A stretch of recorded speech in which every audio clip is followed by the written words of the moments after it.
Buenas Buenas noches, noches. Elizabeth. Ok, pues bueno, muy buenas noches tengan todos. Qué bueno que podemos conectarnos hoy, ¿verdad? Y podemos continuar aquí con el módulo, ¿verdad? De diálogos sobre el fin y pues de este curso de escatología. Espero pues que han estado ahí avanzando, ¿verdad? Y en las dos primeras clases que hemos tenido. Y pues bueno, ya hoy empezamos ya a entrar un poquito en materia, tal vez de lo que más nos va a ir cautivando, también ayudando y también dejándonos con dudas, ¿no? ¿Verdad? Porque la escatología, aunque la venida de Jesucristo pues es una doctrina, ¿verdad? Sana y correcta de la iglesia, pues también tiene sus complejidades, ¿verdad? Como hemos estado viendo y en la última clase de la interpretación vimos. Hoy, pues vamos a empezar a hablar sobre ya los sistemas escatológicos, ¿verdad? Es lo que hoy ya vamos a empezar a aprender, ¿verdad? Principalmente los tres sistemas escatológicos más comúnmente, ¿verdad? Este, enseñados y hoy vamos a empezar con ello y vamos a continuar las siguientes semanas con los sistemas escatológicos. ¿Verdad? Hoy tengo pues el privilegio, ¿verdad? De tener a Eduardo Caballeros, ¿verdad? Es un hermano pues que ya conocemos de San Pedro Sula, que está ahí pues trabajando duro, ¿verdad? En el Ministerio de Enseñanza, actualmente está cursando una maestría en teología, ¿verdad? Y él nos va a compartir la clase de hoy, ¿verdad? Para que podamos estar ahí atentos, poder aprender, poder ahí igual conversar. Al final es un diálogo y queremos conversar. Es importante ahí que podamos también charlar y poder conversar y enriquecernos. Pero agradezco a Eduardo, ¿verdad? Por darnos el tiempo. Está en medio de ahí de la maestría, que es bastante absorbente en cuanto al estudio, pero ha dedicado ahí días de estudio, horas de estudio y hoy pues que nos comparte la clase. Eduardo, muchas gracias. Gracias ahí Gracias. por tu deseo, ¿verdad? Creo que una de las virtudes que yo veo en Eduardo, más que el deseo de aprender, ¿verdad? Que es una virtud, pues es su deseo de que otros aprendan, ¿verdad? De que la iglesia se fortalezca en la enseñanza bíblica, de que la iglesia crezca en esa área. Y he visto ahí su deseo, Pablo. ¿no? ¿Sí? ¿Me escuchan? Se puso lento el internet, Pablo. Sí. Ok, voy a quitar la Ok. cámara. Ok. Creo que le dio frío. Sí, yo creo que sí, aquí la Se cámara congeló. se congeló. ¿Ahí me escuchan un poco mejor? Sí, sí, sí. Muy Sí. bien. Ok, bueno, pues les comentaba que ese deseo de Eduardo de que pues todos podamos aprender, ¿verdad? De que las iglesias se puedan fortalecer en la enseñanza bíblica, en la sana doctrina, y eso pues es una virtud de un maestro, ¿verdad? No el conocimiento para ego propio, ¿verdad? Sino para poder transmitirlo a otros y que juntos como pueblo santo podamos crecer en el conocimiento de nuestro Señor Jesucristo. Así que vamos a orar y después de la oración los dejo ahí con Eduardo que nos va a compartir la lección de hoy. Amado Padre que estás en el cielo, queremos agradecerte, Señor, por la oportunidad, Padre, de estar juntos. Gracias, Señor, por tu bondad, por tu misericordia para nuestras vidas.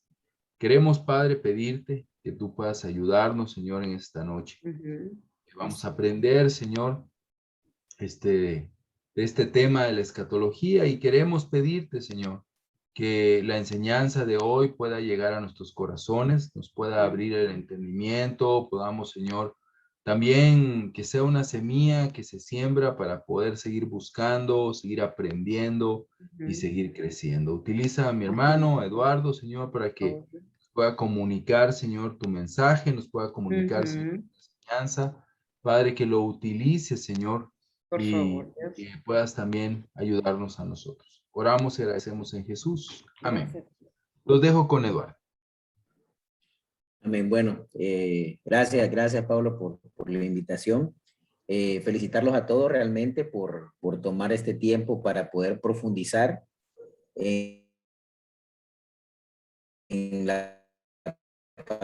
palabra de Dios. Es saludable también aprender de la escritura. Creo que en el pasado, no sé si ustedes, y si tal vez se sienten identificados con lo que voy a decir, pues creo que va a ser así realmente. En el pasado, como iglesia misma, como familia de iglesias, las iglesias internacionales de Cristo, nos hemos caracterizado por un ímpetu muy fuerte evangelístico. Y normalmente casi toda nuestra enseñanza estaba ligada realmente al evangelismo. Es decir, o sea, ¿qué tanto esto me puede ayudar? Entonces, había muchos temas, entre ellos el que vamos a tratar hoy, que podría ser como, bueno, hablar del fin del mundo, de esto, de lo otro, de los detalles, lo mirábamos como hasta el punto quizás que lo íbamos a despreciar un poco, por decir, no, como eso no es tan claro y de todas maneras no me va a servir mucho para poder estudiar la Biblia con alguien o algo, yo necesito manejar los principios básicos y ahí me manejo y ahí me muevo y ahí es mi zona segura.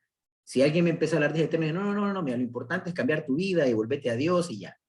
Y si bien es cierto, sí, o sea, es importante que las personas, ve, tengo efectos especiales allá, ve, observen. Si bien es cierto, las personas necesitamos llevarles el evangelio, predicarles el evangelio, hacerles entender lo que realmente es el pecado, lo que realmente es una vida sin Dios, lo horrendo que es el pecado para Dios, y que estas personas lo entiendan y puedan tener una relación con Jesús, pero la vida de un cristiano no solamente evangelizar, aunque es muy importante. Nuestra vida realmente es conocer a Dios. Nosotros vamos a seguir conociendo a Dios por la eternidad. Entonces, vamos a conocer a Dios todos los días de nuestra vida. Y uno de mis deseos, el otro día me preguntaba un amigo, ¿por qué querés prepararte? Y yo le decía, porque quiero conocer más a Dios. Quiero conocerlo mejor, quiero entender su voluntad, quiero comprender sus verdades que me ha dejado, porque estoy seguro que la Biblia tiene tanto y que mi vida va a ser insuficiente completamente para poder comprender todas las verdades que están ahí en la Escritura, pero quiero dedicar suficiente tiempo para poder conocerlo más y que esto me lleve a ser un hombre que le dé gloria más a Él todo el tiempo. Y bueno, ese enfoque tal vez nos alejó de esto y hablábamos muy poco. Por ejemplo, yo compartía, porque hablamos del milenio, de estas doctrinas del milenio, acerca de la escatología. En algún momento yo decía, en Apocalipsis nosotros nos hemos enfocado como iglesia normalmente, no quiere que sea el caso de todo, en los primeros 3 capítulos, y en el Apocalipsis 21 y Apocalipsis 1, 2 y 3. Y del 4 al 20, guardábamos silencio, ¿no? Porque es muy complicado y no nos vamos a meter esos líos. Y en lugar de invertir tanto tiempo en esto, mejor pongámonos a dar un estudio de la Biblia a alguien. Entonces, empezamos como a hacer una competencia interna, pero hoy entendemos también que necesitamos dedicar tiempo a conocer más a Dios, conocer más lo que Dios nos dejó. Lo que Dios nos dejó es para que podamos llenarnos de fe, para que podamos fortalecernos en la fe, para que podamos mantenernos firmes en la fe, para que podamos continuar nuestra batalla diaria que tenemos, aún en estos cuerpos mortales. Hoy les voy a hacer la presentación de una vez. Vamos a ver, me dicen si la miran. Ahí está. ¿Sí la miran ahorita? Solo hágame tal vez ok, muy bien. Bueno, continuando entonces con diálogos del fin. Déjenme ver, quiero ver, ok. Entonces, hoy vamos a hablar acerca del premilenialismo. Pero antes de hablar del premilenialismo, es importante que podamos hablar un poco acerca de qué creen ustedes. Yo les voy a decir, tal vez la dinámica me gustaría que pudiesen levantar la manito. ¿Qué es el milenio? ¿Alguien ha escuchado acerca del milenio? ¿Qué es el milenio? Obviamente, el milenio bíblico, ¿no? O sea, si han escuchado yo recuerdo que había ¿cómo se llama? Un sector que se llamaba milenio, pero no me refiero a ese sector, me refiero al milenio. Wilson. Buenas noches a todos. Pues yo en lo poquito que he logrado estudiar, como Apocalipsis, la mayor parte es simbolismo, ¿verdad? Entonces, la parte del milenio no es 1000 años así literales, sino que, por ejemplo, es de la primera venida de Cristo hasta la segunda venida de Cristo. eso es lo poco que yo he logrado tratar de comprender. Ok, está bien, muy bien. ¿Quién más ha escuchado algo del milenio? Gracias, Wilson. ¿Alguien más alguna vez o en algún ámbito religioso o algo, el milenio? ¿O es realmente algo nuevo para los demás? Ok, bueno, voy a asumir entonces que es algo nuevo para todos. Entonces, vamos a ir a lo que dice la Biblia. El milenio se refiere a un periodo de 1000 años, por eso viene del latín millennium, y por eso se habla de la doctrina del milenio. Hay muchas doctrinas, digamos, en la que la comunidad, hablemos de los evangélicos o la comunidad cristiana, digamos, protestante, difiere en su forma de pensar y tienen algunas diferentes posturas. Hay cosas en que digamos que la mayoría podríamos estar de acuerdo. Por ejemplo, la vez pasada que hablábamos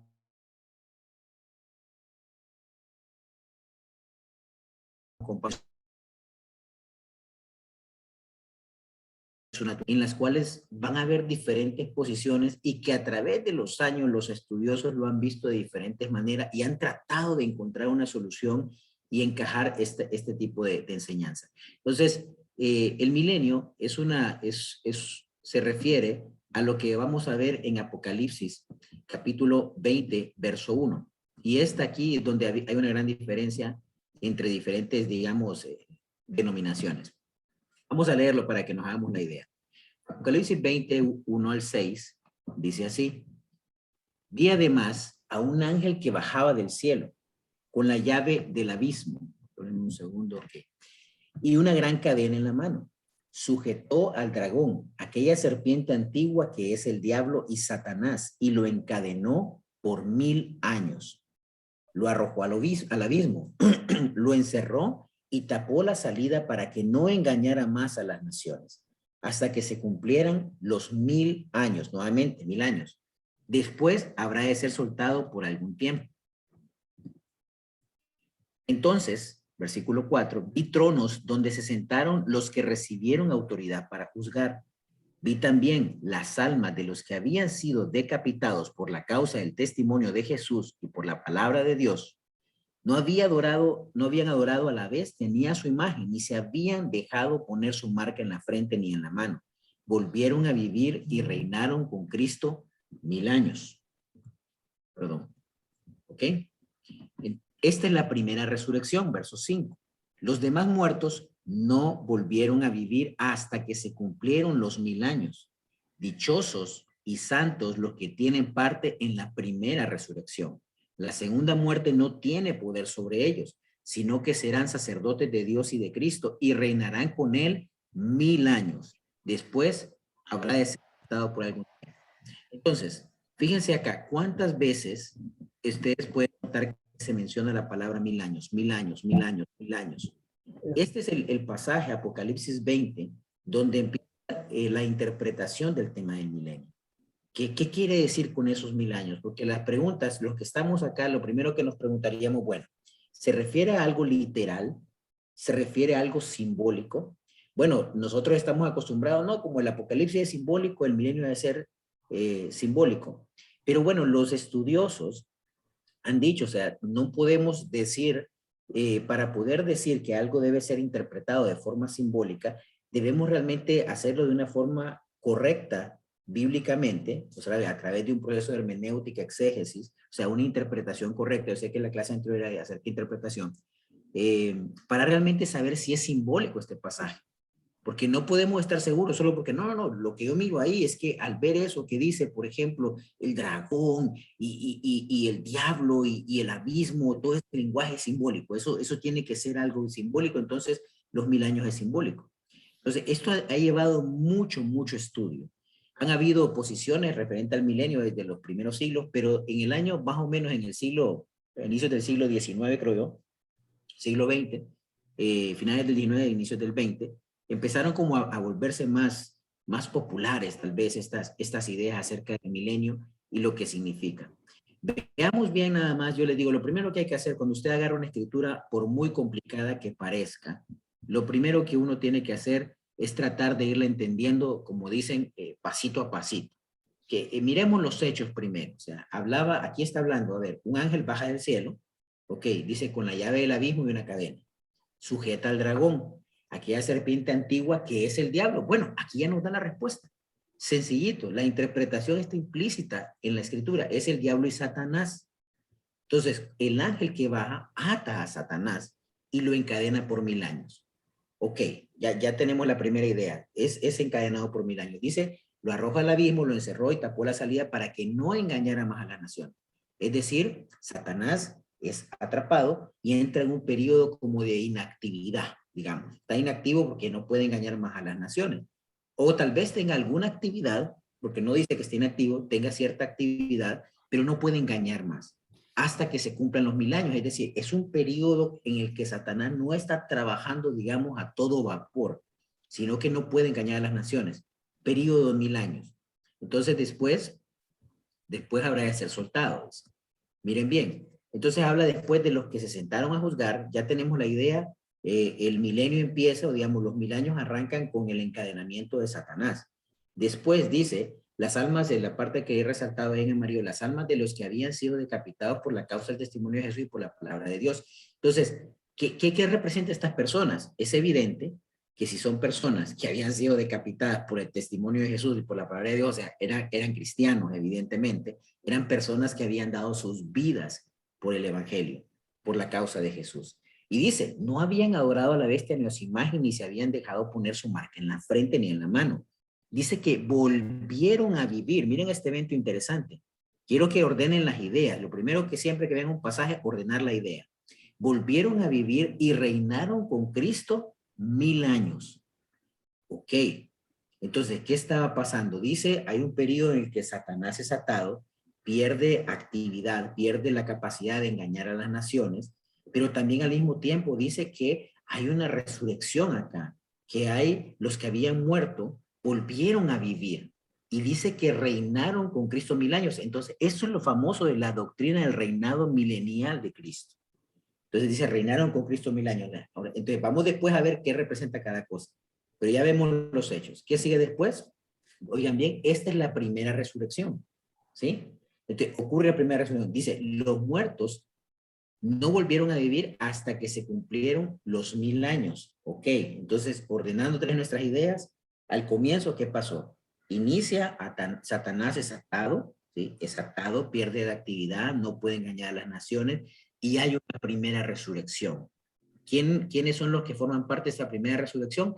Aquellos cristianos fieles que habían sido decapitados por el evangelio. De ahí dice, los demás no volvieron a vivir hasta que se cumplieron los 1000 años. Oiga bien, entonces, pasaron los 1000 años y ahí empieza el siguiente punto. No volvieron a vivir los demás, o sea, hay dos grupos, estos fieles y los infieles, es decir, los creyentes y los incrédulos. Entonces, no volvieron a vivir hasta que se cumplieron los 1000 años. Entonces, imaginen lo que dice el verso 6, dichosos y santos los que tienen parte en la primera resurrección. O sea, ese es importantísimo, o sea, la primera resurrección es la que cuenta. La segunda muerte no tiene poder sobre ellos, sino que serán sacerdotes de Dios y reinarán con él 1000 años. Después habrá de ser soltado por algún tiempo. Está hablando de Satanás después, que será soltado. Miren, bien importante. Entonces, estamos hablando de que los eventos, es más, voy a quitar porque si tengo la presentación, ahí están todos, ¿verdad? Si no está la presentación ya, ¿verdad? Ordenar otra vez. Entonces, ¿vieron qué fácil? Entonces, lo primero que siempre hago yo cuando veo un pasaje, lo ordeno en mi mente. Entonces, este pasaje es un pasaje complejo, un pasaje difícil que quiere dedicación. Pero sí es evidente, han notado ustedes que habla ahí de que hay un reinado con Cristo 1000 años, como que los creyentes, dice, reinarán con Cristo 1000 años. Ahora, hasta ahorita no vamos a analizar si es literal, si es simbólico o qué quiere decir, pero veamos lo evidente de la escritura es, recordemos, Satanás, hay un periodo de 1000 años, al inicio, ¿qué ocurre? Satanás es atado, Satanás pierde su capacidad de engañar a las naciones, hay una resurrección de los fieles y reinan con Jesús 1000 años. Al final hay una segunda resurrección donde vienen los demás, el otro grupo, aquel grupo que no eran fieles, o sea, resucitan en ese momento. Entonces, ahí obtenemos ya lo que entendemos por el milenio. Entonces, a los 1000 años, cuando termina el milenio también, Satanás es desatado. Si ustedes siguen leyendo, los podemos hacer, pero me gustaría después que ustedes terminaran de leer todo el capítulo 20, porque también habla del juicio, ahí también. Entonces, si ustedes siguen leyendo, se dan cuenta de que que el mar devuelve a sus muertos y los que no creyeron en Cristo resucitan también para ser juzgados también. Todos nosotros por lo que nosotros sabemos como discípulos, por decir así, lo básico, por ejemplo, como tal vez no nos metemos mucho al rollo de las teorías milenialistas, pero siempre decimos, no, un día todos vamos a morir, voy a ser juzgado, pero gracias a que yo creo en Jesús y me mantuve fiel, entonces voy a poder tener una eternidad con Dios. Pero realmente todos vamos a ser juzgados y aunque tenemos a Jesús como nuestro abogado defensor, también vamos a ser juzgados por lo que hicimos con nuestros talentos, por lo que hicimos con nuestros dones. También vamos a pararnos delante de Dios, delante del gran trono blanco, como dice Apocalipsis 20, a poder rendir cuentas. Entonces, observen, la idea está clara y esto es lo que se trata el milenio. Ahora, ¿el milenio qué es? Es ese periodo que está hablando Apocalipsis 20. Es ese periodo de 1000 años en el cual vamos a reinar, dicen los creyentes, con Cristo. ¿Qué preguntas se les vienen ahorita? Por ejemplo, les voy a decir las que a mí se me ocurrirían de entrada. Yo pensaría, bueno, la primera que nos haríamos todos, bueno, es literal estos 1000 años, es simbólico. La segunda sería, ¿cuándo ocurre todo esto? Momento va a pasar este reinado, si este reinado va a ser físico en la tierra, si este reinado es simbólico en alguna parte en el cielo, o sea, ¿cómo es? Entonces, a partir de esto empezamos a hacernos preguntas. Pero primero, antes de pasar a las diferentes posiciones, voy a mostrarles un esquema que presentamos hace poco, de hecho, para explicar el tema de la resurrección en las iglesias en Honduras, para que nos ubiquemos también en cuál es la secuencia de eventos con base a este tema del milenio. Después vamos a definir el milenio, pero vamos a ubicarlo, la secuencia de eventos una vez el creyente muere y cuando el no creyente muere. ¿Ok? Entonces se las voy a mostrar ahorita y déjenme volver a proyectar. A ver. Listo. Vamos a ver, déjenme ver. ¿Lo miran? ¿Sí? Ok, muy bien. Esta yo la presenté, la presentamos de hecho hace poco acá en San Pedro. Es un esquema que yo hice pensando en tratar de... Yo soy soy ingeniero civil y tiendo a estructurar las cosas y me encanta realmente verlas de una forma lo más sencilla posible para que yo pueda comprenderlas. Me gusta tener como las ideas ordenadas, un poquito claras. Y esto es lo que quiero transmitir con este esquema. No se abrumen ahorita, se los voy a explicar pasito a pasito, ¿ok? Entonces, veamos, déjenme minimizar acá porque veo ay, no me deja ver aquí está, ya quítelo, ya no me veo, ya no los veo a ustedes, pero tengo la fe que ustedes me ven bien. Déjenme, permítanme, vamos a usar un puntero. Ven el puntero, ¿verdad? Ok, entonces miren, aquí vamos el primer paso. ¿Qué pasa? Aquí tengo los dos personajes, uno es el creyente, el otro de abajo es el no creyente, que lo tengo en línea negra, el creyente lo tenemos en línea azul. Entonces, el primer evento que ocurre es la muerte. O sea, eso es algo que todos tenemos que experimentar. Me encanta, yo les decía, hay un profesor, un hermano nuestro de la iglesia también, que siempre dice, yo no le tengo miedo a la muerte, pero no quiero estar ahí cuando ocurra. Entonces, es algo que nos da cierto temor también. Y aunque seamos discípulos, aunque nos mantengamos en la fe, normalmente, naturalmente, vamos a sentir temor porque sigue siendo algo desconocido para nosotros, enfrentar ese momento. Es doloroso también cuando vemos morir a otros y cuando tenemos dudas, bueno, ¿qué pasa exactamente? Bueno, según la Biblia, lo vamos a hacer de la manera más simple. Lo primero, el creyente y el no creyente. Dice que hay una muerte. Inmediatamente después de la muerte, si ustedes recuerdan, esta se la voy a dejar de tarea porque no nos va a ajustar el tiempo. No sé cuántas horas me dejó Pablo, pero no sé si me ajustan las 3 horas con las que quiero desarrollar este tema. Entonces, Lucas 16:19 habla exactamente de la parábola del rico y Lázaro. Creo que todos la hemos leído en algún momento. Y habla de cuando ambos mueren, van a un lugar. La palabra en griego utilizada ahí, y de hecho la que usa la Biblia Reina Valera, Nueva Versión Internacional, es el Hades. Y se dice Hades en griego, pero nosotros le llamamos el Hades porque las traducciones en español, las que son, digamos, de equivalencia formal, es decir, que son más fieles palabra por palabra, la traducen como Hades. En este lugar habla de dos espacios. Habla de que cuando Lázaro va, hay un lugar en el seno del padre Abraham, o sea, donde el rico ve al padre Abraham, ¿ok? Dice, hey, ¿cómo se llama? Lázaro, le dice, y lo llama. Entonces, donde se ven mutuamente, donde de alguna forma están conscientes también de lo que está pasando, están conscientes de quiénes son. Si ustedes recuerdan, el rico mismo dice, hey, y la compartimos esta escritura, hey, manda a alguien que les diga a un muerto que resucite, a mis hermanos, por favor. Y ahí le dice, no, ya tienen suficiente con la ley y los profetas. Ya no necesitamos más milagros, sino necesitamos la palabra de Dios. Entonces, es un lugar, digamos, donde hay conciencia, es un lugar temporal, donde estamos esperando el momento porque morimos y todavía no ha ocurrido la serie de eventos. Entonces, ahí en el Hades está el paraíso y está el lugar del tormento.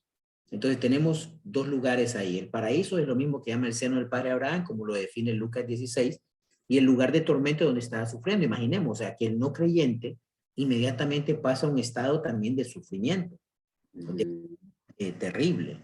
Y esto nosotros podemos ver y cuando, como somos humanos, no, pero ¿cómo puede Dios amoroso hacer esto? Pero tenemos que entender la magnitud de Dios. Tenemos que entender que Dios es justo, Dios es recto. O sea, nosotros a veces somos tan condescendientes que no somos justos. De hecho, nosotros naturalmente somos injustos. De nuestra naturaleza corrupta tendemos a ser injustos más bien, en el afán de que creemos que somos misericordiosos, pero Dios sigue siendo misericordioso, sigue siendo justo. Dios mostró misericordia, pues nos da la oportunidad de responder al Evangelio, nos capacita para responder al Evangelio. Entonces, la verdad, a veces lo que está pasando no es injusto, como a veces en nuestro cerebro tenemos que hacer el clic ahí. Pero imaginemos, lo que quiero notar acá, hay un lugar de tormento, hay un lugar de consuelo, un lugar de tranquilidad. En ese lugar, bueno, estamos stand-by hasta que ocurra la segunda venida de Cristo. Si ustedes ven el esquema del no creyente es bien sencillo. ¿Por qué? De acuerdo a lo que vimos en Apocalipsis, bueno, el no creyente primero muere, sabemos que va a un lugar temporal donde está sufriendo, está consciente también, y después lo único que va a pasar es que hasta que ocurra la segunda resurrección, recordamos que Apocalipsis 20 nos hablaba de dos resurrecciones. La primera, los creyentes, y la segunda resurrección, los que no eran creyentes, los demás, el resto. Entonces, la segunda resurrección ocurre, y ahí tengo la escritura, solo que a mí, déjenme ver, la barra no me deja verla, tiene que ser Apocalipsis, siempre en Apocalipsis 20, ¿no? Y inmediatamente después viene el juicio para ellos. Es decir, o sea, estas personas, cuando nosotros no les predicamos el evangelio a las personas, no los evangelizamos, no les enseñamos de Jesús, estas personas no tienen esperanza. Estas personas realmente van a un lugar de sufrimiento temporal y después resucitan solo para ir a un juicio, para después ir a un lago de fuego, como lo define Apocalipsis 20. Estos son los eventos bíblicos, más o menos como lo manejamos. Así llegamos a la segunda resurrección, que al referirse a segunda resurrección es porque ya hubo una primera de los creyentes, recordemos Apocalipsis 20. Entonces, si ustedes ven el esquema que tenemos acá, es sencillo. Luego, el creyente es un poquito diferente, y ahí sí les voy a pedir a alguno que me lea la escritura. El creyente va al paraíso, está con el padre Abraham, o sea que a partir de que muere el creyente, miren qué maravilloso esto para que los que somos discípulos, a partir de que morimos, vamos a un lugar de consuelo, a un lugar donde estamos ahí tranquilos con el padre Abraham. No sé, imaginemos a todos los personajes, todos los creyentes que siglos de los siglos, y nosotros compartiendo con esas personas. Pero cuando viene Jesús en la segunda venida es cuando ocurre la primera resurrección. Es la primera resurrección, y aquí es donde podemos compaginar cuando ocurre la primera resurrección de que habla el Apocalipsis 20. Tal vez, no sé, alguien me puede ayudar a leer 1 Tesalonicenses 4, del 13 al 18. Amén. Adelante. Gracias. No sé, no escuché porque estaba, ¿sí? Cualquiera, ¿no? 1 Tesalonicenses 4, 13 y 18. Dice, tampoco queremos, hermanos, que ignoréis acerca de los que duermen, para que no os entristezcáis, como los otros que no tienen esperanza. Porque si creemos que Jesús murió y resucitó, así también traerá Dios con Jesús a los que durmieron en él. Por lo cual os decimos esto en palabra del Señor, que nosotros que vivimos, que habremos quedado hasta la venida del Señor, no precederemos a los que durmieron, porque el Señor mismo, con voz de mando, con voz de arcángel y con trompeta de Dios, descenderá del cielo, y los muertos en Cristo resucitarán primero. Luego nosotros los que vivimos, los que hayamos quedado, seremos arrebatados juntamente con ellos en las nubes para recibir al Señor en el aire, y así estaremos siempre con el Señor. Por tanto, alentaos los unos a los otros con estas palabras. Amén. Me encanta la escritura, gracias. Esa es Reina Valera, ¿verdad? Sí, muy bien. Es Reina Valera. Me encanta esta escritura. ¿Saben por qué me encanta?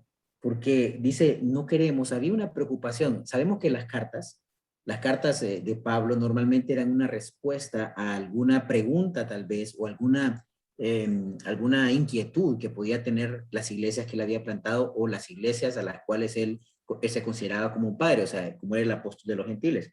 Y en los tesalonicenses, hacían preguntas también. A mí me encanta, por ejemplo, a veces nosotros podemos criticar mucho a la iglesia en Corinto, por ejemplo, porque tenía una cantidad de problemas monstruosos. La verdad que uno dice, no, la iglesia de Corinto es la que no quisiéramos ser nosotros. Pero los corintios preguntaban, y gracias a que ellos preguntaban, tenemos mucho de lo que nosotros conocemos de la doctrina de la vida cristiana. Gracias a que ellos preguntaron. Entonces los tesalonicenses también estaban curiosos y estaban preocupados, estaban diciendo, ¿qué va a pasar? Bueno, algunos estudiosos han creído que la situación que pasaba con los primeros cristianos o la iglesia primitiva del primer siglo era que ellos pensaban que el regreso de Cristo era inminente en su generación. Ellos pensaban que iba a venir ya. Entonces ellos decían, bueno, ¿qué pasó con el que murió? Se acaba de morir mi tío, acaba de morir mi primo, acaba de morir un pariente. Y le preguntaban a Pablo, estaban preocupados porque no sabía qué iba a pasar con el que había muerto. Entonces Pablo, para dar tranquilidad al corazón de estos hermanos, les dice, no queremos que se entristezcan como los que no tienen esperanza. Y empieza a decirles, los que murieron creyendo en Cristo resucitarán primero. Miren qué interesante. Coincide con lo que estamos viendo en Apocalipsis 20 al inicio del milenio, ¿sí? Los que murieron creyendo en Cristo resucitarán primero. Luego, los que estemos con vida, seremos arrebatados con el Señor en el aire, en las nubes. Este parece un cuadro bastante de película, ¿no? O sea, cuando uno dice, ¿cómo así? Y en las nubes y nos vamos flotando. Y algunos hasta hacen la broma, no, mira, algunos amigos, no sé si a ustedes les ha pasado, no, cuando venga ese momento en que te lleven, yo me voy a agarrar de tu pie ahí, aunque sea para salir. No, eso no hay chance. Ahí no hay chance, no vas a poder, no me puedes agarrar del pie, no puedes agarrar de ningún lado. Entonces, Pablo le estaba dando esa esperanza y que dice, alentados unos a otros con estas palabras. Es el cierre que hace Pablo. Es decir, él nos dejó esto para que nos demos ánimo, los creyentes, los discípulos de Jesús, nos estemos animando y sabiendo que tenemos esperanza, que no tenemos que estar tristes como aquellos que no tienen esperanza, aquellas personas que no tienen de Dios, realmente o que piensan que Dios no existe, no tienen ninguna esperanza. Para ellos este mundo material es todo. Se acaba y se acaba. Pero para los discípulos de Jesús sabemos que hay una esperanza. En 1 Corintios 15, que es otra majestuosidad de Pablo para hablar acerca de la resurrección, se las dejo para que ustedes la lean también. Menciona cómo vamos a ser transformados, cómo nuestro cuerpo mortal va a ser transformado en un cuerpo glorioso. Y eso es parte de lo que estamos viendo en los eventos que estamos desarrollando. Pero digo, qué importante es que podamos tener esa confianza y esa esperanza. Ahora, voy a seguir ahora nuevamente. Voy a regresar siempre a la diapositiva. Y vamos a ver, ahí voy. Aquí está. Ok, nos quedamos aquí. Entonces observen, hay una primera resurrección, pero ¿cuándo se da? Si ustedes se fijan en lo que leímos de Tesalonicenses es en el regreso de Cristo. Dice que seremos llevados con el Señor en el aire, o sea, cuando Él regrese seremos llevados con Él. Eso es lo que dice. Esto lo podemos ver en la primera resurrección de Apocalipsis 20 y lo que les hablaba 1 Corintios 15, 53, 54 también acerca del cuerpo resucitado. Entonces, imaginemos, los que estaban acá en este momento en espera, digamos que el paraíso era como la sala de espera para cuando Jesús viniera. Y en ese momento que Jesús regresa, ¿qué pasa? Ellos resucitan, es decir, sus almas y sus cuerpos se juntan nuevamente y tienen un cuerpo glorificado, vuelven a tener un cuerpo como el que tenía Jesús cuando resucitó. Y aquí viene lo otro, según lo que estamos viendo en Apocalipsis 20, inmediatamente cuando Jesús viene, ocurre lo que llamamos el milenio. Entonces, esta postura que les estoy mostrando ahorita es el premilenialismo, que es la que vamos a desarrollar hoy, y les voy a dar otro esquemita más. Ocurre el milenio, los 1000 años. Veamos a esta posición. Es decir, viene el reinado de Cristo, un reinado de 1000 años, ¿sí? Después del reinado de 1000 años, dice que Satanás es soltado. Cuando Satanás es soltado, ustedes sigan leyendo Apocalipsis 20, dice que Satanás va a ser soltado y va a poder reunir otra vez a volver a engañar a las personas y va a ser la gran batalla final contra Jesús en su reino milenial, en el final del milenio. Va a haber una batalla final y va a ser vencido. La muerte, Satanás y todo va a ser llevado al lago de azufre porque ya llega el momento del juicio, es decir, son los que son juzgados. Entonces, al final del milenio ocurre la gran batalla de Satanás contra Satanás y ocurre la segunda resurrección donde los que no son creyentes resucitan para ser juzgados también. Después de esta gran batalla, el vencimiento, entonces llega el juicio y nosotros, los que somos creyentes, pasamos a la eternidad con Dios y ahí sí les comparto la escritura que hemos compartido durante más de 20 y pico de años en nuestro movimiento, digamos, en Latinoamérica, Apocalipsis 21, la nueva Jerusalén, la que nos anima, la que compartimos a los demás, la que nos llena de esperanza. Entonces, esto, digamos, viene siendo como la serie de eventos o la línea cronológica más o menos, no es perfecta también, pero más o menos para que ustedes hagan su diagrama mental de lo que está pasando. Ahora, voy a dejar de compartir. Entonces, ven, se van haciendo la idea, sé que es bastante que digerir, pero estoy tratando de hacerlo de la manera más simple posible para que ustedes vean que hay una secuencia de eventos cronológicas bíblicamente demostrada, pues capaz de demostrarse bíblicamente. Y ahora viene acá, el milenio. Ok, ahí le mostré un milenio, digamos, pero esta es una posición. Hay varias posiciones acerca del milenio. Hay interpretaciones durante muchos años que se han dado y las vamos a desarrollar todas en este módulo de Profundiza. Yo voy a encargarme hoy nada más de hablar un poquito del premilenialismo. ¿Qué quiere decir eso de premilenialismo? Es decir, que la venida de Cristo es premilenial. Entonces, está antes de que ocurra el milenio, llega la venida de Cristo, ¿ok? Hay otra posición, y más bien se la voy a mostrar porque también les traía acá eso. Permítanme.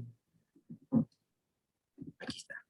Entonces, estas tres posiciones son, digamos, las principales que a lo largo del tiempo se han discutido. Está la posición amilenialista, que de repente al principio creo que cuando pedí la participación, esta es una posición. Es decir, el milenio es simbólico, el milenio está ocurriendo en este momento. Algunos dicen que el milenio ocurre en este momento en el corazón del creyente, es decir, que en este momento yo me convertí y esa fue mi primera resurrección porque yo estaba muerto, ahora volví a la vida, es mi primera resurrección y la segunda va a ser la del juicio. Entonces no hay un reinado milenial de Cristo, sino que el milenio está reinando Cristo en el corazón del creyente. Y también en el milenialismo algunos dicen que también dentro de esto que el milenio ocurre en el cielo, es decir, yo me muero y cuando estoy en el cielo, pues ahí estoy con Cristo en un reino donde Cristo reina.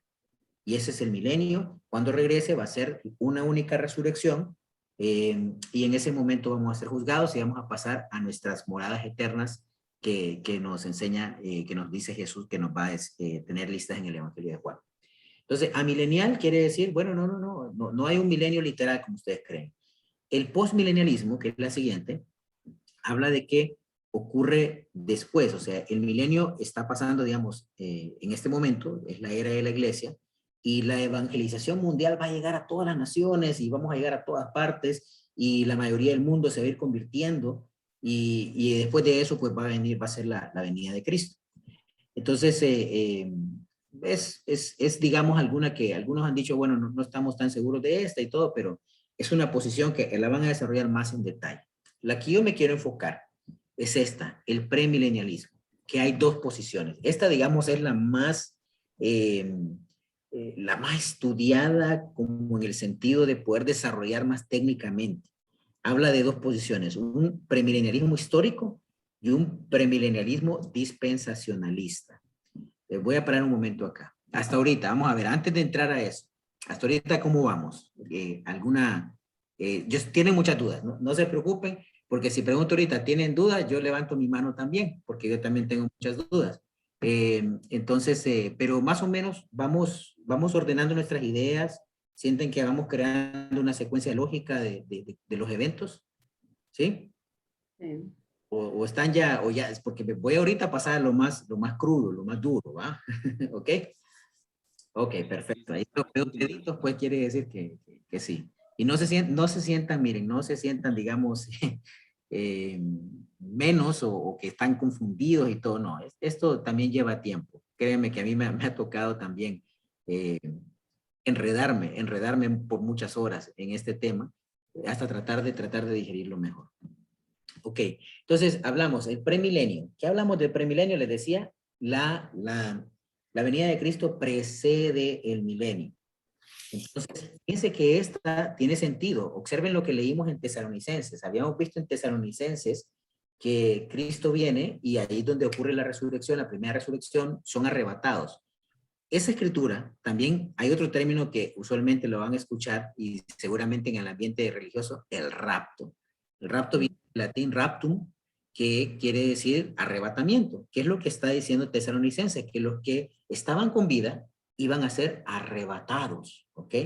Entonces eran llevados, entonces somos llevados en las nubes y todo, entonces a eso le llaman el arrebatamiento. Han creado, a raíz de este evento del arrebatamiento, se han creado, digamos, estas dos posiciones, porque hay una diferencia de pensamiento. El premilenialismo histórico tiene una posición referente al rapto cuando ocurre, y la otra, pues tiene una posición más radical con referente al rapto. Todo esto, no sé si alguna vez en sus vidas como cristianos escucharon ese término de dispensaciones. No como la dispensa acá para exonerar impuestos y eso. O sea, yo sé que a veces usan el término legal tal vez en sus ciudades, pero dispensaciones. ¿Han escuchado eso? Algunos, tal vez levante la mano si alguno ha escuchado el término dispensación. ¿No? Ok, las dispensaciones, miren, no recuerdo cómo se llama este señor que es uno de los teólogos que ha desarrollado estas posiciones, pero son muy comunes. Las dispensaciones son periodos de tiempo, periodos de administración, cómo Dios administra su justicia y cómo Dios administra su gobierno a través de la historia. Entonces, por ejemplo, hablan de el periodo de la inocencia, es decir, Adán y Eva, antes de desobedecer a Dios. Después viene la caída, después viene la ley, viene la desobediencia, viene la ley. Entonces hay varias como periodos de la historia, digamos. Ellos han segmentado la historia y el conocimiento de Dios y la forma como Dios ha ido transmitiendo esta información a través de diferentes segmentos. Entonces, cuando hablamos de dispensaciones, ellos también hablan de que esta es la última, el milenio es de la última o la penúltima dispensación, porque ya aquí es la última parte, el reinado de Cristo. Los premilenialistas lo ven literal. La posición de ellos es que esta escritura Apocalipsis 20 es literal y que los 1000 años no son simbólicos, sino que realmente Cristo va a reinar en su cuerpo resucitado y nosotros en nuestro cuerpo resucitado, cuerpos de gloria, no cuerpos corruptos como los que tenemos ahorita, cuerpos que no envejecen, que no se deterioran, que no quieren pecar. Vamos a vivir con Él y reinar en la tierra durante 1000 años. Eso es lo que hablan los premilenialistas. Y la diferencia entre ellos es más que todo el tema de la gran tribulación. Uno y otro también hacen diferencias en cuanto a la posición de Israel y la iglesia. Por ejemplo, los dispensacionalistas, miren qué enredado, ¿va? Los premilenialistas, dispensacionalistas, ¿ok? Ahí vamos, ¿va? Los de las dispensaciones, ellos creen que hay una diferenciación entre lo que es las promesas de Dios que hizo a Israel y las promesas de la iglesia. Por el contrario, los históricos dicen de que las promesas a Israel son las que aplican a nuestra iglesia, aunque sí de separados. Ahora, les voy a mostrar un esquema que hice para ir mostrando siempre. Me interesa que vayan viendo secuencia cronológica de los eventos. Entonces, volvemos a la presentación. Y aquí está. Vamos a ver, premilenialismo histórico. Antes de la primera venida de Cristo, el único pueblo de Dios, ¿quién era? Israel, es evidente. Cuando llega la primera venida de Cristo, es decir, cuando vino Jesús a la tierra y nació como hombre, entonces después ocurre la iglesia. Ahora somos el pueblo de Dios. La iglesia es el pueblo de Dios. Daniel 9 también, que es bien enredado, les voy a decir que a veces cuando estos premilenialistas sacan todos sus cálculos, no sé si ustedes han escuchado de los 7 años, de las 70 semanas, de esto, bueno.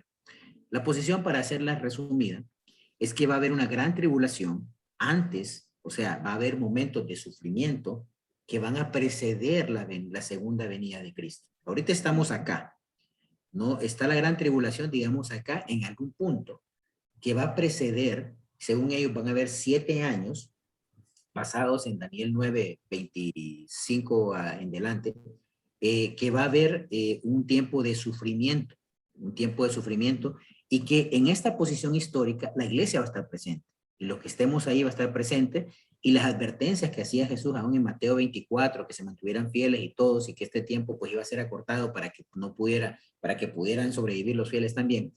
Entonces se asume, esta posición asume de que la iglesia va a estar presente en ese momento de la gran tribulación. Luego, cuando ocurre la segunda venida de Cristo, dicen, ocurre la primera resurrección, es decir, los que estaban allá en el lugar temporal, en el paraíso, se unen con sus cuerpos y pasan a ser cuerpos glorificados, y ocurre la primera resurrección. Satanás es atado en este punto. ¿Recuerdan Apocalipsis 20? Aquí es atado y ya no puede engañar más a las naciones. Y entonces aquí Cristo empieza a reinar con sus escogidos por 1000 años. Ocurre el milenio. Entonces va a haber un periodo maravilloso, glorioso. Jesús reinando desde Jerusalén a toda la tierra, y sus escogidos son los que van a ser parte de su reino. Entonces, inmediatamente después del milenio, cuando pasan los 1000 años de reinado de Cristo en la tierra, entonces ocurre una segunda resurrección, que es la que hablamos. Todos aquellos que no resucitaron porque no eran creyentes, entonces son resucitados en ese momento, van a ir a juicio, y viene después lo que pasa es la eternidad. ¿Ok? Entonces observen qué interesante. Ahora, el siguiente esquema sería el premilenialismo dispensacionalista o dispensacional, que es poquita la diferencia, es casi muy parecido, pero miren, la diferencia que les voy a mostrar ocurre aquí. Que dicen ellos que la iglesia no va a pasar la gran tribulación. La iglesia es arrebatada, y dicen de que aquí es algo difícil de explicar, pero es la posición que ellos ponen. Ellos dicen que cuando 1 Tesalonicenses 4, 13 al 18 dice que seremos arrebatados, ellos dicen que en ese momento es cuando Jesús lleva a su pueblo y lo saca, y no permite que su pueblo pase el sufrimiento de la gran tribulación. Y los que van a sufrir la gran tribulación es el pueblo de Israel. ¿Por qué? Porque este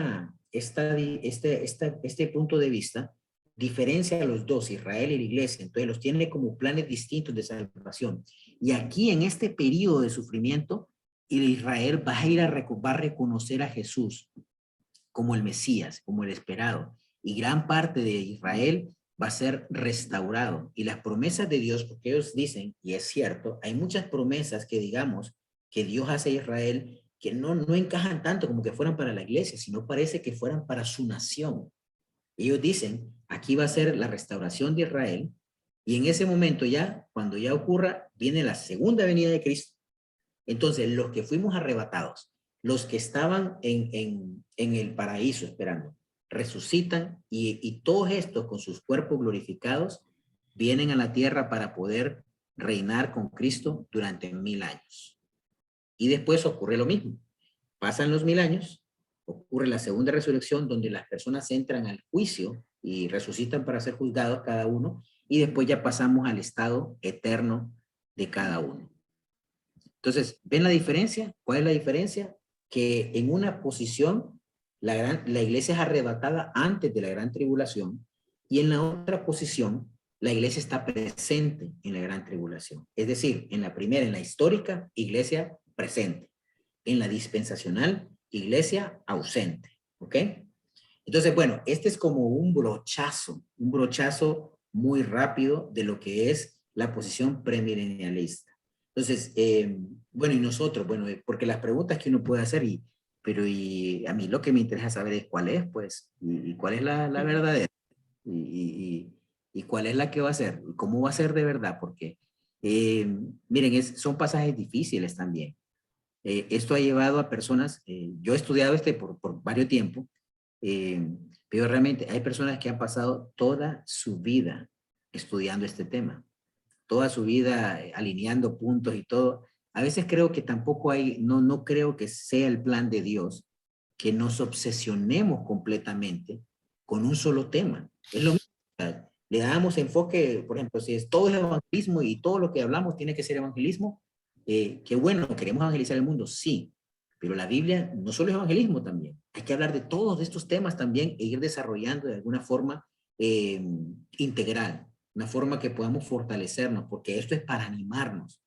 No olvidemos algo, yo les digo, a veces en el trabajo, yo les digo a la gente, porque a veces, yo no sé si les pasa, estoy seguro que sí, los jefes de recursos humanos, por ejemplo, son tipos un poco cerrados a veces, ¿no? Entonces, no, pero es que la ley dice que así debe de aplicarse. Yo le digo, sí, legalmente así debe hacerse, pero no debemos de olvidar el propósito por el cual fue creada la ley misma. Entonces, cuando perdemos el propósito por el cual fue creada la ley, entonces realmente podemos estar volviéndonos muy fariseos, muy legalistas y perdiendo el objetivo principal que tenía la ley, porque al final había algunos privilegios, por ejemplo, que eran para beneficiar, digamos, al empleado, pero lo han llegado a cerrar tanto como para que no ocurra eso. Lo mismo pasa con diferentes pasajes. O sea, si nos enfocamos mucho en querer encontrar todos los detalles y todos los puntos y todas las piezas que encajen, tal vez nos estamos olvidando el propósito principal. ¿Cuál es el propósito principal? 1 Tesalonicenses 4:18, alentaos unos a otros con estas palabras, dense ánimo con estas palabras, va a ocurrir, Satanás va a ser vencido, los creyentes van a obtener su justicia. Por eso nosotros no podemos tomar justicia con nuestra propia mano, porque va a haber justicia, porque Dios es justo. Los que no amen a Dios van a ser juzgados con justicia. Los que amen a Dios, los que han creído en Jesús y los que han vivido conforme a su voluntad y perseveraron en la obediencia, van a ser juzgados también y van a obtener lo que es justo. Entonces, no olvidemos eso. Cuando queremos entrar en tanto detalle, nos podemos olvidar del propósito principal, que es animarnos unos a otros. Entonces, bueno, como dicen ahí, ¿cómo les queda? Vamos a pausa acá para que hablemos un poquito más, que quieren que veamos más también, porque sé que es bastante. Miren, no se preocupen, es bastante. Les voy a dejar la presentación, pero también sé que tampoco es que va a ser de gran ayuda, ¿va? Para descifrar todo esto. Pero sí les da una idea más o menos de lo que puede pasar de todo esto. ¿Qué piensan? Sin pena, no me preocupes, si no sabía, no sabía. Pues. Hola, ¿me escuchas? Sí. No, pues agradecerte, Eduardo, también aprovechando porque fíjate que yo decidí tomar el estudio porque estaba leyendo en el libro de estudio y hablaban del premilenialismo, esa palabra Sí, que me cuesta en la lengua decirla. de la traba, sí. Y yo me quedaba perdida, la verdad, es un comentario personal, ¿verdad? Entonces yo me quedaba perdida y no entendía y he seguido estudiando y viendo y leyendo y aún así. Y que en la manera en que lo explicas, pues me queda un poquito más claro, hay muchas preguntas, hay muchas cosas, ¿verdad? De que quedan en el aire, pero sí me estás dando un enfoque más amplio, ¿verdad? De lo que había leído.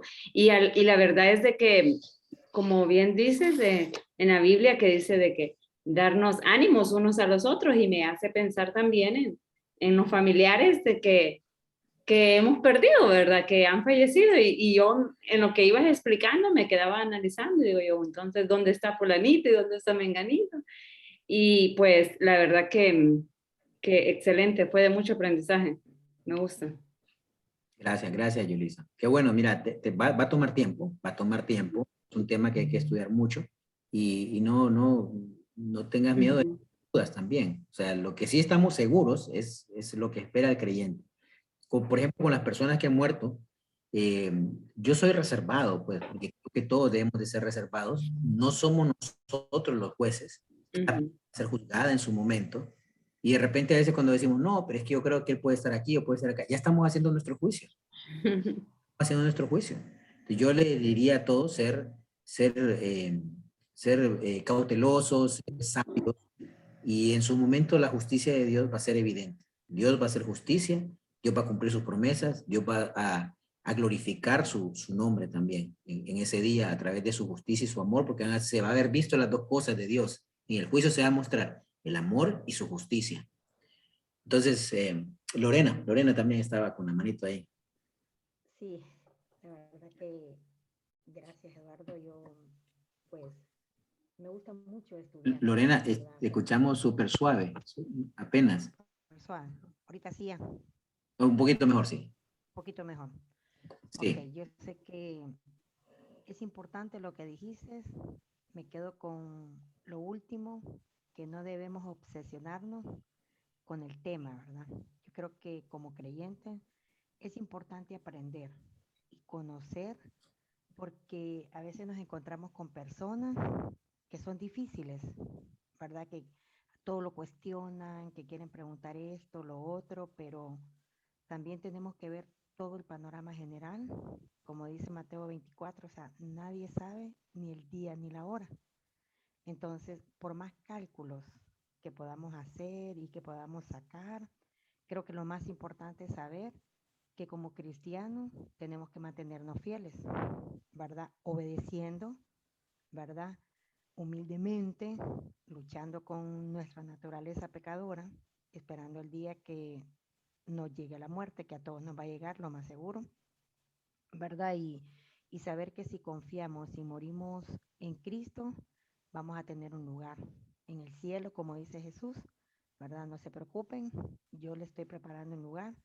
Si no hubiera un lugar, no les dijera, ¿verdad? Entonces, creo que es bien importante no perder el norte ni perder el rumbo, ¿verdad? Es todo un contenido, como decías, a veces es difícil poder ubicarnos, ¿verdad? O nos podemos perder. El conocimiento ha perdido a muchas personas, ¿verdad? Porque el conocimiento los lleva a volverse insensibles o a cuestionar aún más lo que ya hemos aprendido. Entonces, yo te agradezco mucho porque sé que sos una persona súper estudiosa y me encanta la manera también como lo enseñas, haciéndolo de la manera más sencilla para que nosotros lo podamos aprender. Así que muchas gracias, Eduardo. Creo que ha sido increíble, de verdad, las enseñanzas que Paulo nos ha mostrado son increíbles y estudiar esto es un poco más profundo y es un poco más confuso. Entonces, mi opinión es que tratemos de entenderlo, pero no de obsesionarnos con el tema. Así que muchísimas gracias, la verdad. Sí, gracias Lorena, gracias por tus palabras y todo.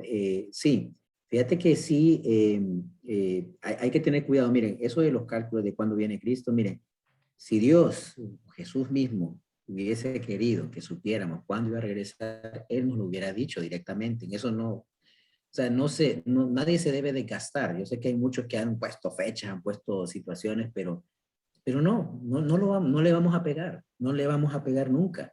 No está descifrado un enigma ahí esperando eso. No. Si Él hubiera querido decir, Él hubiera dicho. Entonces, eso es evidente, pues, si Él hubiera querido que nosotros supiéramos, dentro de 7,000 años, dentro de 8,000 años voy a regresar, Él hubiera dicho.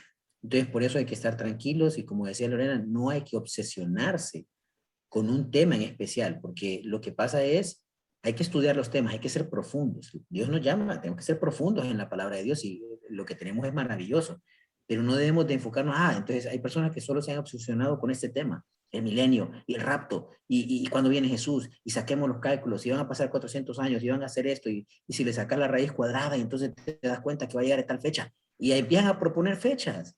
No es necesario. Entonces ahí volvemos a lo que pasamos, que nos enfocamos en una sola área y dejamos descuidadas el resto.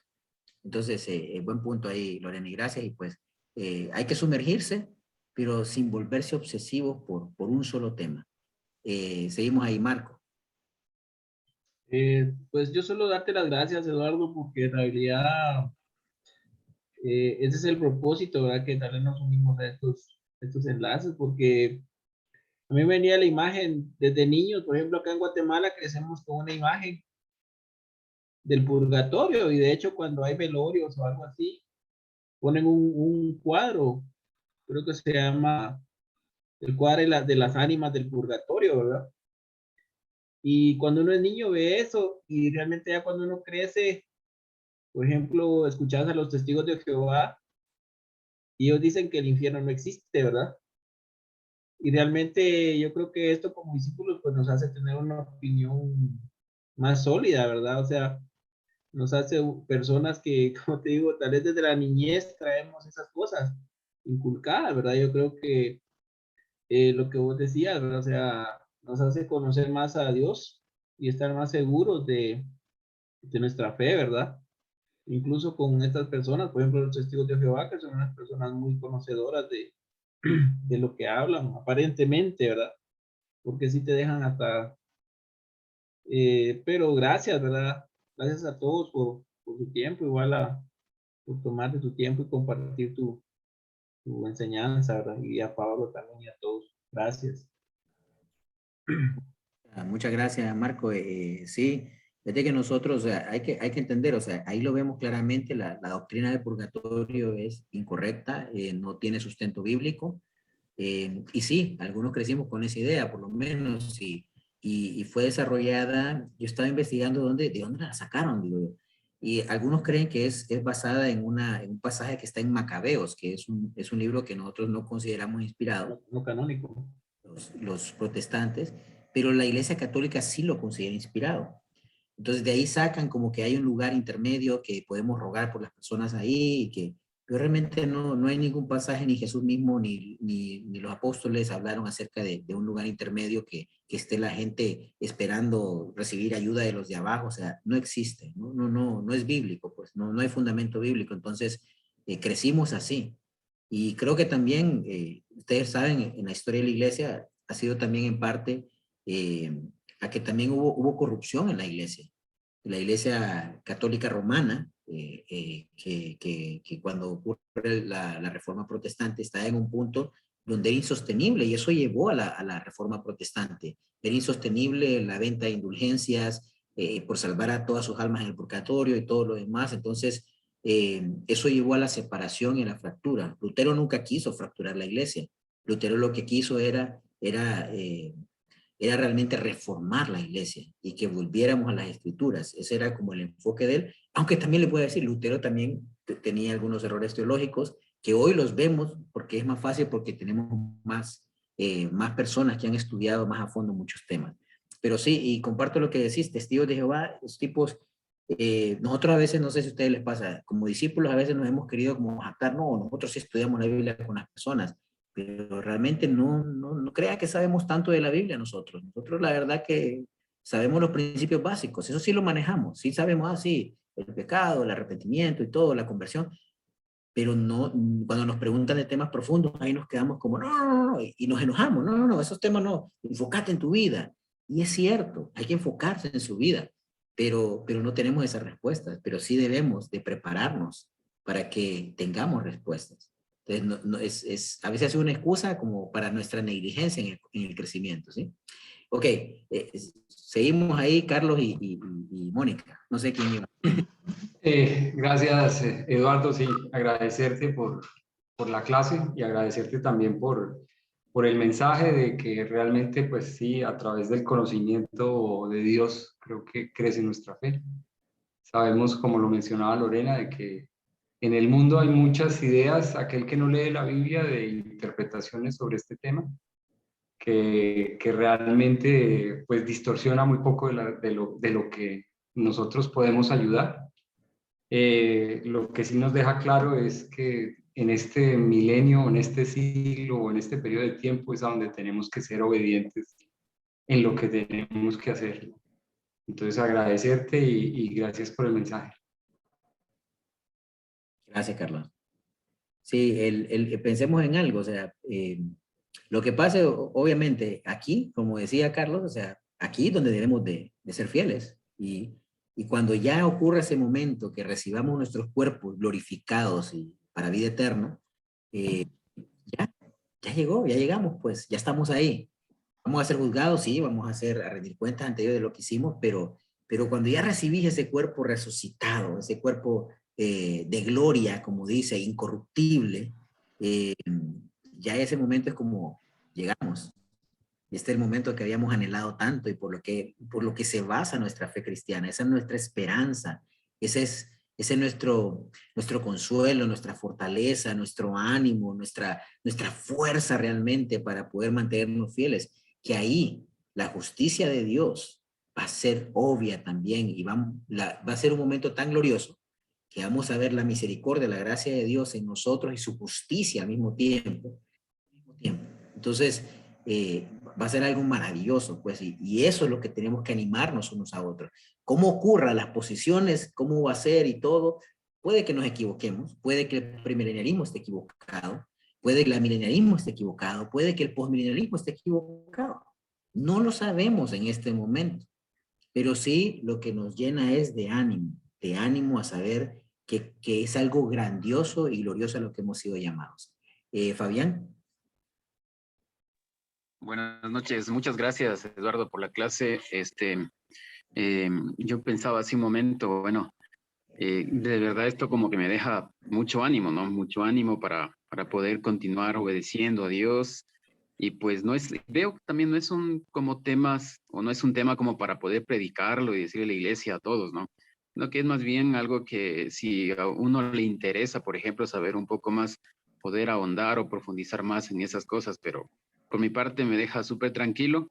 Ahí hay algunas respuestas que puedo dar con algunas personas que me han preguntado, ¿no? Pero obviamente me gustaría ahondar un poco más sobre el asunto. Y claro, o sea, lo que pensaba es con cuál me quedo, ¿no? Pero creo que no es que me quedo con uno. O sea, sencillamente necesito seguir obedeciendo a Dios con la bendición y con esa promesa de que, wow, o sea, hay algo increíble, ¿no?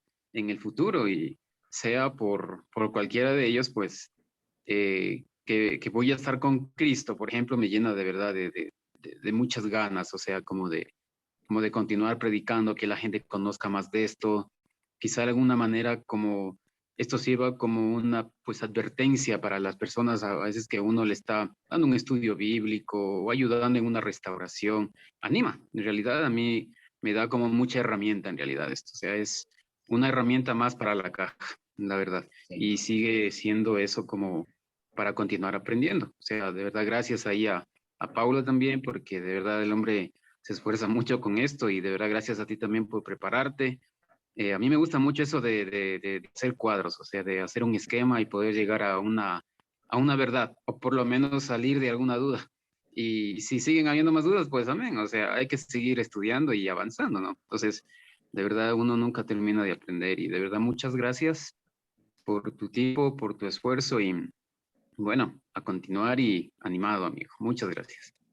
Gracias, Julián. Fíjese que mi hijo, por ejemplo, de 7 años, a mí me encanta hablar de él, me hace muchas preguntas, y tiene 7 años, pues, me hace preguntas de Dios, ¿sí? ¿Dónde está Dios? Porque yo no lo puedo ver acá, pero Dios no lo vas a ver en este momento, hijo, porque Él es invisible, pero ¿eso cómo es posible? Sí, yo también he sido preguntón, y a veces también es bueno preguntar. Yo les decía, muchas de las cosas que tenemos en la Escritura son respuesta a preguntas de discípulos. Pablo respondía, y si no preguntan, o sea, si no hubieran preguntado a esas personas, no tendríamos lo que hoy tenemos como Nuevo Testamento o cartas paulinas, y muchas otras también. Entonces, está bien que tengan preguntas. Si yo, una de las cosas que me preguntaba siempre, se lo puedo decir, en nuestra iglesia era como, bueno, ¿y por qué no hablamos nosotros del regreso de Cristo? ¿Y por qué en la iglesia no se predica del fin del mundo?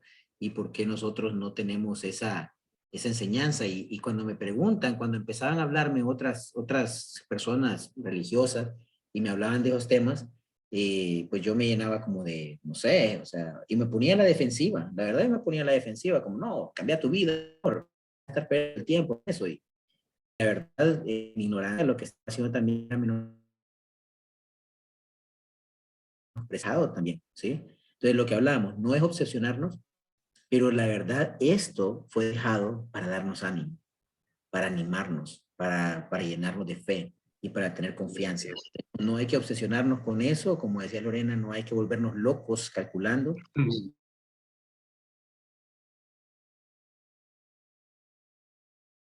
Claro. Esto ocurriendo ahorita, estamos esperando la segunda venida, si va a ser un reinado físico que vamos a tener en la tierra. Bueno, cualquiera de los escenarios, me apunto, como dices, está cuando miras las historias, bueno, tenés estas tres opciones y las tres me gustan realmente, y un día, la eternidad, estamos bien.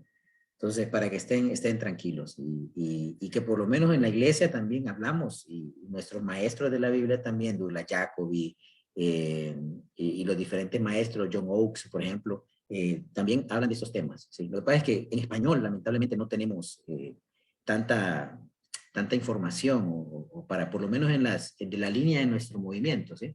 Pero bien, esa es la idea, es soñar también con que haya disponible en español para toda nuestra comunidad de iglesias en Latinoamérica. Entonces, no sé, si no hay más preguntas, ya entra Pablo, creo yo. Entonces, gracias a todos. Sí, gracias a todos entonces de mi parte. Pablo. Muchas gracias, Eduardo. Creo que es un excelente trabajo. Muchas gracias ahí por toda la enseñanza de esta noche. Obviamente, pues nosotros estamos entrando como algo que es nuevo. Las primeras preguntas que hacía Eduardo nos hace ver que no es un tema que manejamos, ¿verdad? Pero que es muy importante empezar a conocer, sobre todo con el mismo deseo de poder convertir personas, de poder ayudar personas. Estos temas son importantes. Eduardo hablaba sobre los dispensacionalistas, ¿verdad? Y la mayoría de misioneros latinoamericanos llegaron a nuestros países y siguen llegando, ¿verdad? Con la Biblia de Scofield debajo del brazo, ¿no? Y ellos son quienes enseñaron esos temas. Por eso es que los evangélicos hablan del rapto, del milenio, de una manera muy fácil, porque es parte de su doctrina o de sus enseñanzas. Así que conocerlo, pues nos da herramientas para poder evangelizar, para poder saber de qué está hablando y poder también, pues, llenarnos de esperanza. Así que de verdad, muchas gracias, Eduardo. Creo que en la semana, pues, mis hermanos van a seguir ahí aprendiendo a través de lecturas y otros videos sobre el tema, pero ha sido un tiempo de que esta enseñanza, que puede ser tan compleja, la hiciste bastante fácil de entender, ¿verdad? De poder seguir por el rastro, seguir las líneas, el diagrama ayudó mucho. Y pues muchas gracias, hermano, por el trabajo, por el esfuerzo, ¿verdad? Y por dedicar estos minutos para que podamos también conocer y poder seguir aprendiendo. Y yo creo que es una base muy buena la que hoy nos dio Eduardo para poder tener como un ancla mental cuando vienen esos temas que vamos a ir viendo más adelante. Sabemos de dónde agarrar. De esto se trata, de esto está hablando. Creo que fueron temas muy, muy puntuales y escrituras muy, muy puntuales las que hoy Eduardo nos comentó. Así que muchas gracias, y pues agradezco también a todos que se conectaron hoy, ¿verdad? Para poder aprender de este tema, y que Dios les bendiga. Y pues como decimos, si Jesús no vino, pues nos vemos el otro martes, primero Dios, ¿verdad? Entonces el otro martes nos vemos si Dios Gracias. no ha venido, ¿verdad? Entonces, gracias, Eduardo, y pues que pasen feliz noche a todos. Gracias, Pablo. Gracias, Pablo. Gracias, Eduardo. Buenas noches. Feliz noche, hermano. Gracias, Pablo. Gracias. Muchas gracias. Gracias, Eduardo y Pablo. Gracias. A ustedes, gracias. Gracias, Eduardo, de nuevo. Feliz noche, descansen. Noche.